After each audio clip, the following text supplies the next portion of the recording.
În iarna anului 1961, vânătorul Vasile Corbu a dat peste ceva care, în mod normal, nici nu ar fi trebuit să existe. Se afla adânc în inima munților, la vreo 300 de kilometri de orice așezare omenească, într-un loc unde brazii bătrâni și văile înghețate păreau să nu fi văzut picior de om de la începutul lumii. Cu toate astea, printre crengile grele de zăpadă, a văzut fum ieșind din hornurile unor case.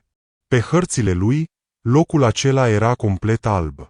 În actele oficiale se spunea că acolo sunt doar păduri sălbatice, unde nu a călcat nimeni niciodată.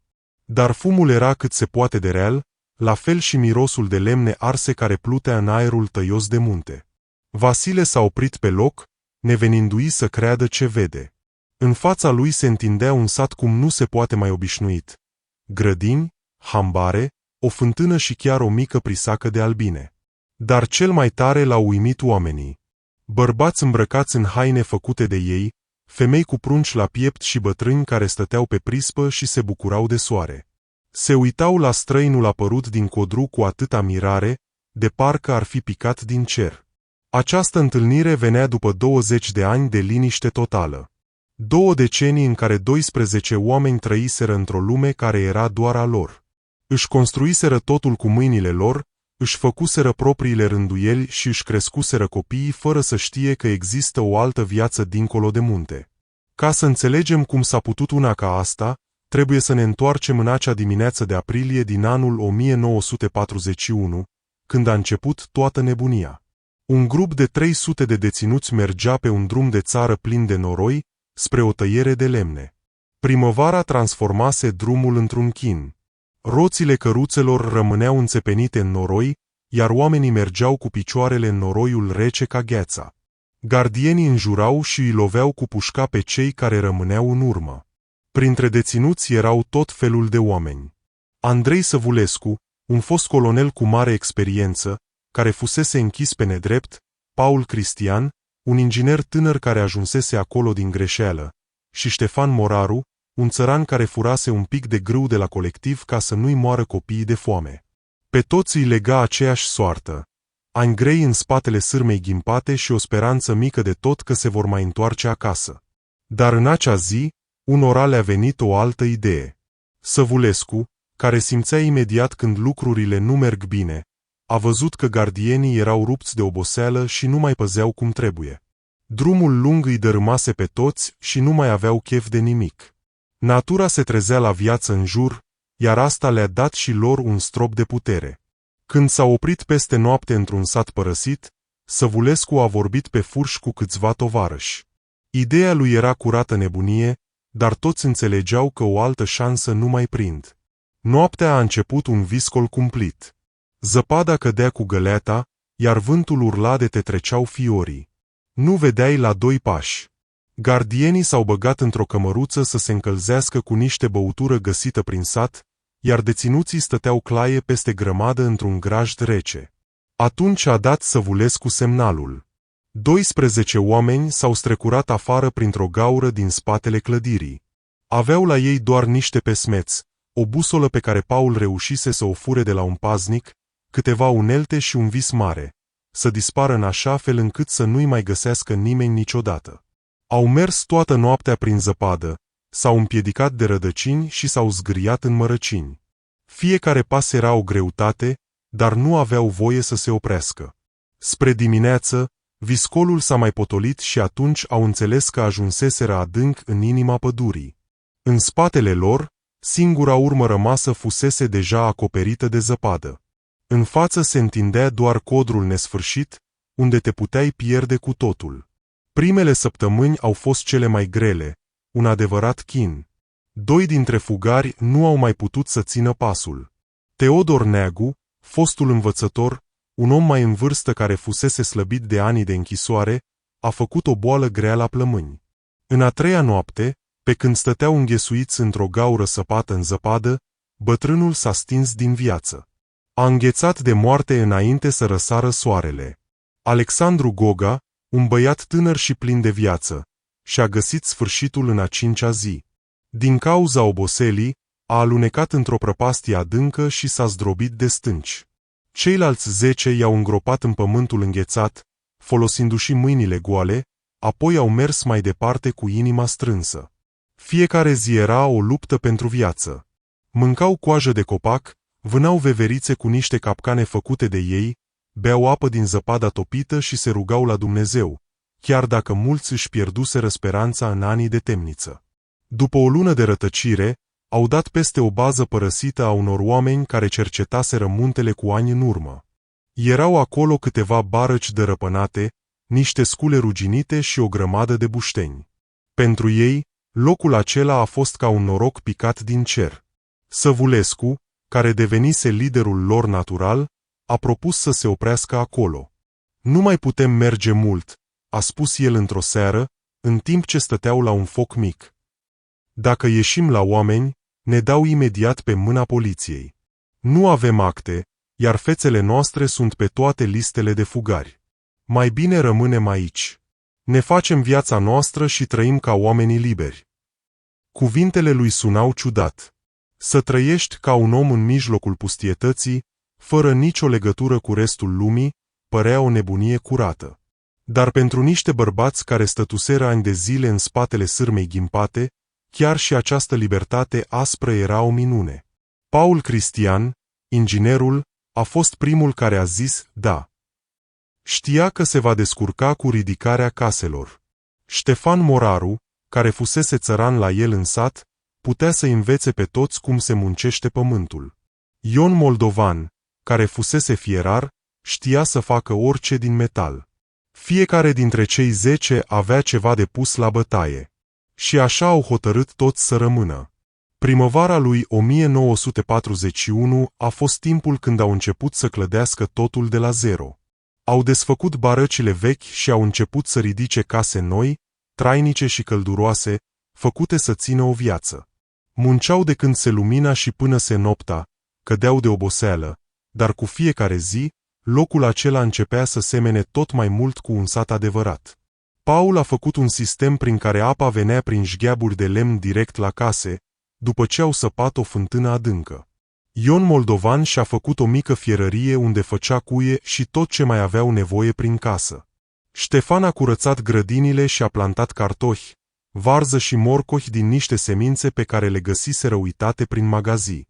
Până la toamnă, aveau deja 5 case bune, o baie, un hambar și un mic atelier. Au numit locul satul pașnic. Numele spunea totul. Voiau doar să trăiască în liniște, fără să-i vadă cineva de afară. Cu timpul, au apărut și reguli între ei. Nimeni nu avea voie să plece din zonă fără să întrebe pe toată lumea. Tot ce munceau era la comun, dar fiecare avea lucrurile lui în casă. Dacă apăreau certuri, se adunau toți și votau. Pentru minciună sau dacă cineva îi făcea rău altuia, pedepsa era alungarea de cel mai rău lucru care ți se putea întâmpla acolo. Săvulescu era cel care ținea ordinea, deși nu-l alesese nimeni oficial. Era respectat pentru că fusese colonel și știa cum să vorbească cu oamenii și cum să-i împace. Dar puterea lui nu era cu forța, ci cu vorba bună. Oricine putea să plece dacă voia, dar nimeni n-a plecat. Anii treceau, iar micul lor sat înflorea. Au făcut o moară pe un râu, au început să crească păsări și capre și au învățat să aibă grijă de albine. Paul a reușit chiar să facă un aparat de radio din ce găsise pe acolo, dar îl ascultau rar de tot. Știrile de afară nu mai aveau nicio valoare pentru ei. Totul s-a schimbat însă în vara lui 1944, când în viața lor au apărut femeile. Prima femeie care a ajuns în satul pașnic a fost Maria Rădulescu. Fusese profesoară înainte ca oamenii statului să o alunge de acasă și să o trimită cu forța în locuri străine, ca pedepsă.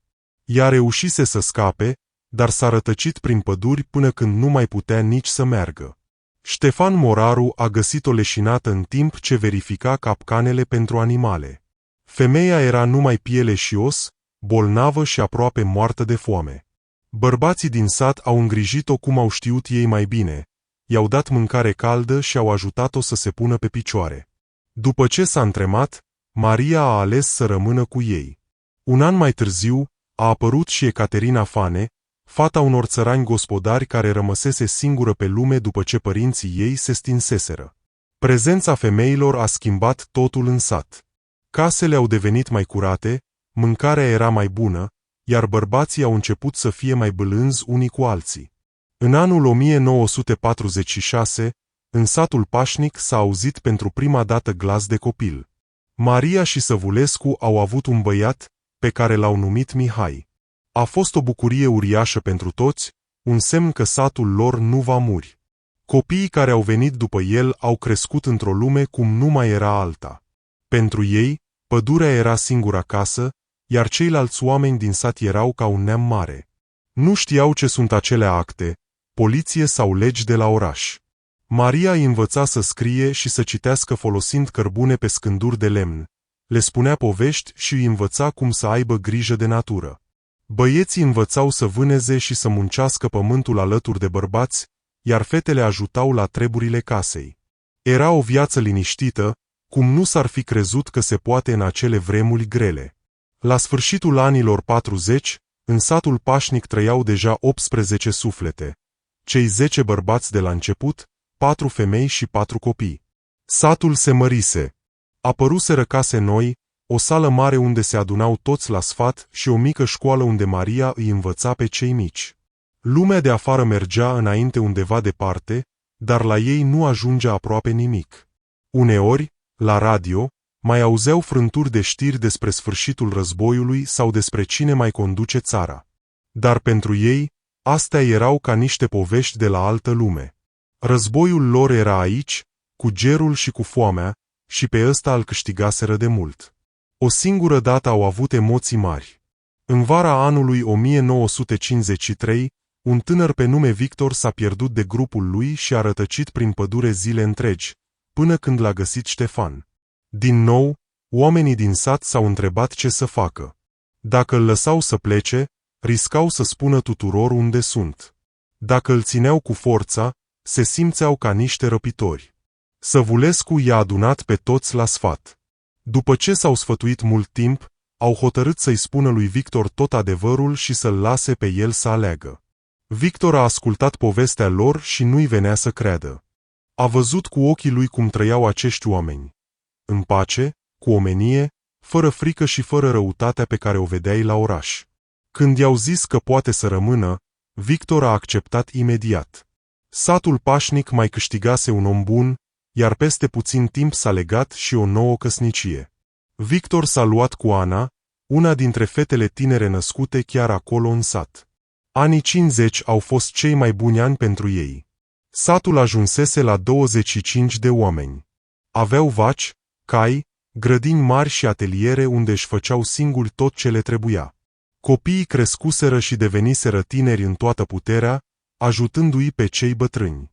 Andrei Săvulescu era acum ca un bunic al tuturor, un bătrân cu barba albă și înțelept, pe care toată lumea l-asculta.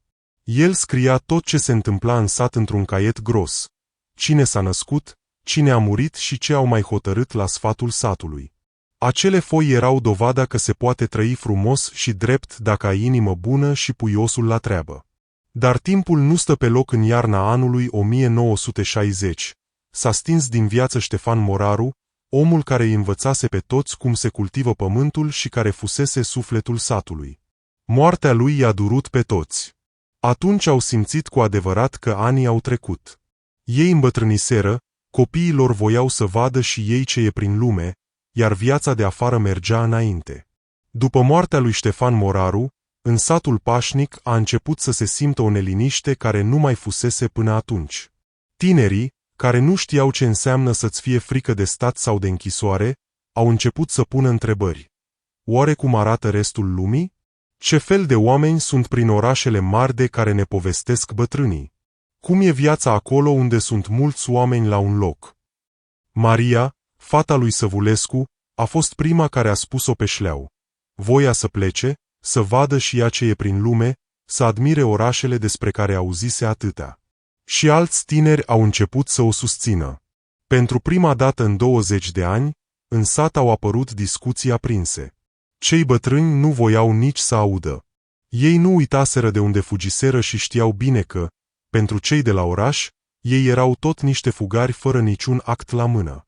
Bătrânii se temeau că vor fi aruncați înapoi în temniță sau mutați cu forța, dar tinerii vedeau lucrurile altfel. Ei se născuseră liberi și nu pricepeau de ce trebuie să stea ascunși în pădure ca niște fiare. Credeau că lumea s-a mai schimbat, că oamenii sunt mai buni. Până la urmă, soarta a hotărât singură. În luna ianuarie a anului 1961, niște vânători care urmăreau un animal rănit au ajuns mult prea departe în munte și au dat peste urme de oameni. Vasile Corbu, cel care conducea vânătorii, a mers după urme și a rămas mut de uimire. A dat peste un sat întreg, despre care nu știa nimeni nimic. Oameni care trăiau acolo de o viață, copii care nu văzuseră în viața lor un magazin sau un drum asfaltat. Vasile era un om cinstit și și-a dat seama că a descoperit ceva uimitor. Nu a făcut scandal, ci a întrebat omenește cine sunt și de unde au apărut. Săvulescu a înțeles atunci că s-a terminat cu tăcerea. Îi găsiseră. Totul depindea acum de cum vor reacționa șefii de la oraș. Vasile le-a promis că nu face gălăgie imediat, vrând să le dea câteva zile să se obișnuiască cu ideea că vor veni și alții să-i vadă. Vestea despre satul pașnic a ajuns la conducerea orașului după câteva zile. Mai întâi au venit polițiștii, apoi tot felul de oameni de la stat să vadă minunea. Fiecare om care ajunge acolo se mira de același lucru. Cum au reușit acești oameni să ridice un sat din nimic și să trăiască în liniște atâția ani fără să-i simtă nimeni? Din cei 12 oameni care fugiseră la început, mai erau în viață doar 7. Dar satul avea acum 30 de suflete, cu femei și copii. Oamenii din satul pașnic erau sănătoși, știau să scrie și să citească și erau învățați cu munca grea. Dar cel mai frumos era că, în toți acei ani, în sat nu s-a întâmplat nicio nenorocire, niciun furt, nicio bătaie, nicio ură. Oamenii învățaseră să se înțeleagă din vorbe, să-și rezolve problemele cu pace și să muncească împreună pentru binele tuturor. Era dovada că omul poate să facă o lume dreaptă dacă are inimă. Însă timpul liniștii se sfârșise. Cei de la stat nu puteau lăsa satul așa, în legea lui. Statul voia să pună totul în acte, să știe de fiecare om. Au început să le facă documente, să le pună nume oficiale și să-i ia în evidență. Tinerii din sat s-au bucurat, pentru că în sfârșit puteau să meargă să vadă lumea. Dar pentru bătrâni, totul a fost o mare durere. Săvulescu, care avea deja 70 de ani, nu putea să accepte că viața lor de oameni liberi s-a terminat. Noi am ridicat aici un colț de rai, le spunea el celor veniți să-i cerceteze. Iar voi vreți să ne târâți înapoi la hârțogăriile voastre. Cei de la oraș au încercat să găsească o cale de mijloc. Le-au promis că satul rămâne acolo, dar sub paza statului. Le-au garantat că nimeni nu va fi pedepsit pentru trecut, că vremurile s-au schimbat și dosarele lor vechi nu mai contează. Dar vraja se ruptese. Satul pașnic nu mai era locul unde trăiai doar după cum îți spunea inima. Devenise un sat obișnuit, cu problemele lui de zi cu zi. În vara anului 1962, oamenii au început să plece. Tinerii s-au dus la orașe să-și caute de lucru și să vadă și ei cum e viața modernă. Femeile cu copii au plecat și ele, căutând școli mai bune și o viață mai ușoară. În sat au mai rămas doar câțiva bătrâni care nu se îndurau să lase munca lor de o viață. Săvulescu s-a stins în iarna anului 1963. L-a îngropat tot satul, iar la înmormântare au venit și jurnaliști care voiau să scrie despre oamenii din pădure. În caietul lui Gros a fost găsită o frază care spunea totul. Am arătat că omul poate fi fericit dacă trăiește cu conștiința curată. Până în anul 1965, în satul pașnic mai erau doar 3 bătrâni. Își vedeau de grădină, mai tăiau un lemn și primeau rar câte un oaspete rătăcit. Încetul cu încetul, pădurea a început să-și ia locul înapoi. Acoperișurile au căzut sub zăpadă, pereții s-au strâmbat, iar cărările s-au umplut de buruieni. Ultimul care a murit a fost fierarul Ion Moldovan, în anul 1968.